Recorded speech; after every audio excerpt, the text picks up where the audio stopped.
ஒன்னு சொல்லட்டா. இந்த வருஷம் எந்தெந்த தேதியெல்லாம் கஷ்டப்பட்டீங்க யோசிங்க. வர வருஷம் அந்த தேதிகள் எல்லாம் கர்த்தர் உங்களை சுகமாய், பலனாய், ஆரோக்கியமாய், ஆசீர்வாதமாய் 1000 மடங்கு, அந்த வார்த்தையை கொஞ்சம் அழுத்தி சொல்லுங்க, 1000 மடங்கு. யாரெல்லாம் இந்த வருஷ கஷ்டத்தின் பாதையில் வந்தீங்களோ கர்த்தர் உங்களை கைப்பிடிச்சு சொல்லுகிறார், நீ ஏறி வருகிறாய். உங்க கையை பிடிச்சு சொல்றாரு, என்ன தெரியுமா? நீ ஏறி வருகிறாய். ஐயோ, ஜெபிக்கிற தேவப்பிள்ளை ஆமென் சொல்லிருக்கணுமே, ஆராதிக்கிற தேவப்பிள்ளை ஆமென் சொல்லிருக்கணுமே. ஏய், நீ கீழே நின்னது போதும், உன் குடும்பத்துல கீழே நின்னது போதும், உன் சபையில கீழே நின்னது போதும், உன் சுத்து வட்டார சொந்தக்காரங்க மத்தியில கீழே நின்னது போதும். நீ எழும்பி மேல வா, நீ எழும்பி மேல வா. கர்த்தர் உன்னை கை பிடிச்சு தூக்குறார்.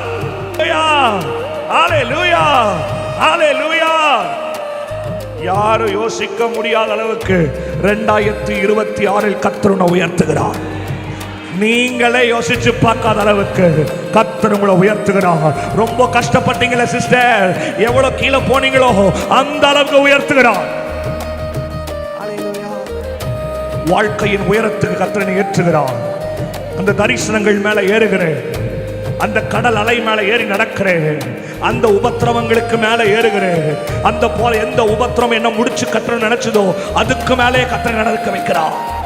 ஹalleluya, ஹalleluya.